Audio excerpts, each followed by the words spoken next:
President Trump has temporarily suspended new tariffs on most goods coming into the U.S. from Mexico and Canada, just 2 days after he set them into motion.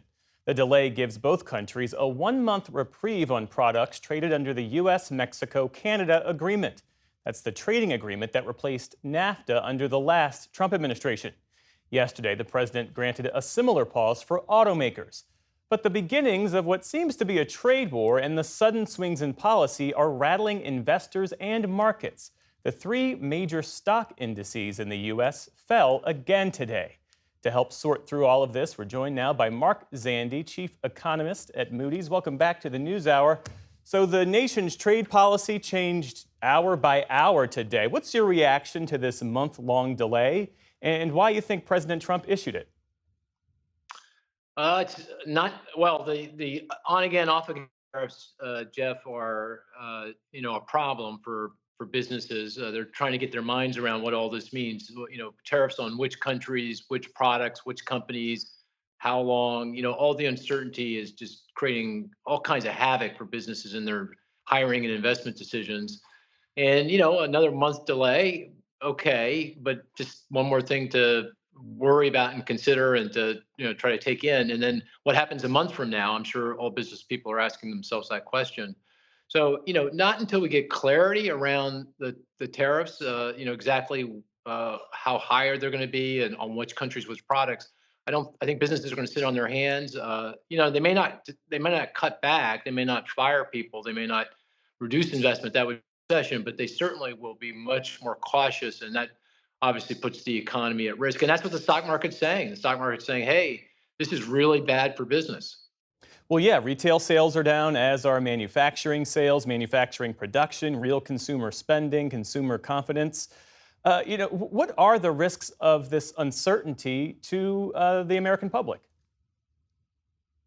Well, clearly it slows the economy down. I mean, just to put this into a little bit of context, the economy came into the year performing very well, had an exceptional year in 2024, lots of growth, lots of jobs, unemployment 4%, very, very low. So looked like it could weather a lot of storms, but the tariffs is it's stacking up to be a pretty significant storm.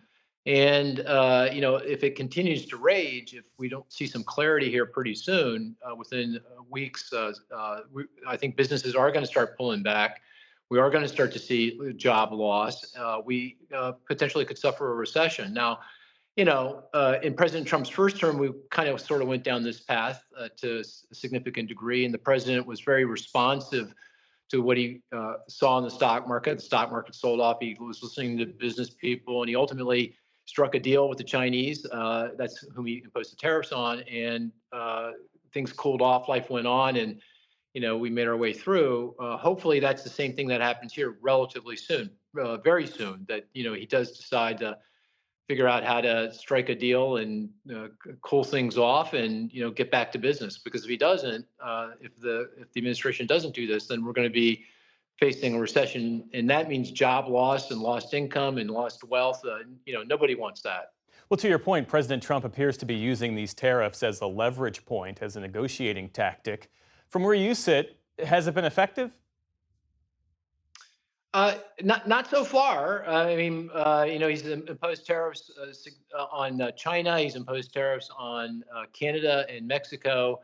The Canadians and Mexicans responded to the first rounds of tariff by saying they're putting more troops on the border to address the fentanyl and immigration issues. But so far that's really small potato. I don't think that's a very significant policy response. So no, I say so far we haven't gotten much. The president has much out of the trade war that's ensued.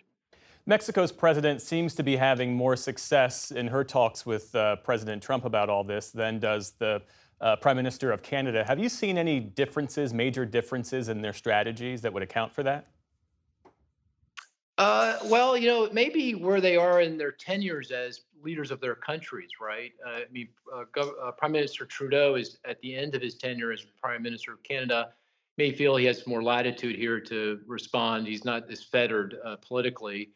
And President Sheinbaum in Mexico, she's of course very new to her post. She just was elected, and so she might feel a little bit more circumspect. The other thing might be just raw economics, right? If you look at Canadian imports into the United States, accounts for what, 17% of their GDP, which is a lot, but it's a lot lower than Mexicans' dependence on U.S.